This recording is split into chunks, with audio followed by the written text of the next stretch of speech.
Hi friends, welcome to my channel. இன்றைய பதிவு 15 வகையான கிச்சன் யூஸ்ஃபுல் டிப்ஸ். வெஜிடபிள்ஸை ஃப்ரிட்ஜில் ஸ்டோர் பண்ணும்போது நம்ம பாலித்தீன் கவரில் போட்டு வைப்போம். அப்படி வைக்கும் பொழுது பாலித்தீன் கவரில் சிறு சிறு துளைகள் போட்டு ஸ்டோர் பண்ணி வச்சோம்னா வெஜிடபிள்ஸ் ஃப்ரெஷ்ஷாக இருக்கும். டிப்ஸ் நம்பர் 2, கேரட் பீட்ரூட் வாடி போயிடுச்சுன்னா அதை கட் பண்ணுறது சிரமம். உப்பு கலந்த நீரில் 10 நிமிஷம் ஊற வச்சுட்டு அதுக்கப்புறம் கட் பண்ணும்போது ஃப்ரெஷ் ஆகிடும். டிப்ஸ் நம்பர் 3, நம்ம மீன் சுத்தம் செஞ்சோன்னா அதோட ஸ்மெல் நம்ம கையில் ரொம்ப நேரம் இருக்கும். அப்படி இல்லாமல் இருக்க நம்ம கையில் சிறிது எண்ணெயை தேய்ச்சிட்டு அப்புறமேல் சுத்தம் பண்ணணும்னா அந்த ஸ்மெல்லே இருக்காது. டிப்ஸ் நம்பர் 4, நம்ம சப்பாத்தி மாவு பிசைகிறதுக்கு சுலபமான வழி. டிப்ஸ் நம்பர் 4, சப்பாத்தி மாவு பிசைவதற்கான எளிய வழி. பெரிய மிக்சி ஜாரில் 2 கப் கோதுமை மாவு, 1 ஸ்பூன் எண்ணெய், 1 ஸ்பூன் நெய், தேவையான அளவு உப்பு, 1 கப் வாட்ரு சேர்த்து ஒரு 30 நிமிஷம் அரைச்சி எடுத்துக்கிட்டீங்க அப்படின்னா போதும். அதை ஒரு சின்ன பிளேட்லேயோ இல்லது ஒரு பவுல்லையோ சேர்த்து ஒரு 5 நிமிஷம் பிசைஞ்சிங்கன்னா சப்பாத்தி மாவு ரெடி.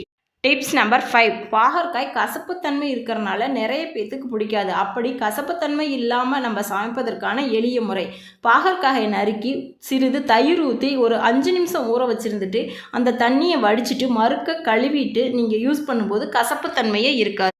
டிப்ஸ் நம்பர் 6, சமையலுக்கு நம்ம புளி ஊற வைக்க மறந்துட்டோம்னா அவசரப்பட தேவையே இல்லை. நம்ம தேவையான அளவு புளியை ஒரு சின்ன மிக்சி ஜாரில் போட்டு அதோட கொஞ்சம் தண்ணி ஊற்றி அரைச்சி எடுத்துட்டோம்னா புளிக்கரைசல் ரெடி. அதை அப்படியே சேர்க்காம ஜல்லடை வச்சு வடிகட்டிட்டு அந்த புளிக்கரைசல் ஊற்றிட்டிங்கன்னா ரொம்ப சுவையாக இருக்கும். டிப்ஸ் நம்பர் 7, நம்ம நைட்டு சமைச்ச காய்கறி பொரியல் எது வேஸ்ட் ஆச்சுன்னா இது வேஸ்ட்டாக போச்சு அப்படின்னு கவலைப்பட தேவையில்லை. அதை காலையில் சப்பாத்தி பண்ணி சப்பாத்தியில் ஸ்டஃப்டாக வச்சு யூஸ் பண்ணிட்டோம்னா வேஸ்டே ஆகாது.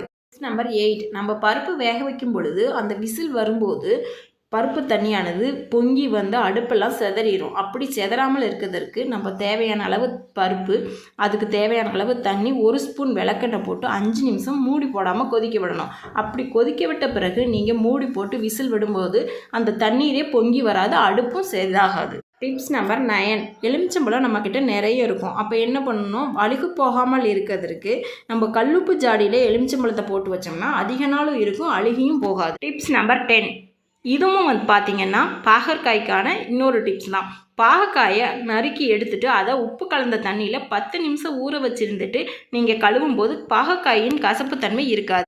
நம்பர் 11, நம்ம சாதம் அடிப்பிடிச்சிச்சுன்னா அது ஸ்மெல் வரும். அதுக்கு என்ன டிப்ஸ்னால், மேலே இருக்க சாப்பாட்டை எடுத்து ஒரு பாத்திரத்தில் மாற்றிட்டு அடியில் இருக்க சாதத்தில் ப்ரெட்டை நீங்கள் அப்படியே எடுத்து இல்லை ஒரு லேயராக வச்சுட்டிங்கன்னா அந்த ப்ரெட்டோட இதாகிட்டு அடிப்பிடிச்ச வாசனமே சாப்பாட்டில் வராது.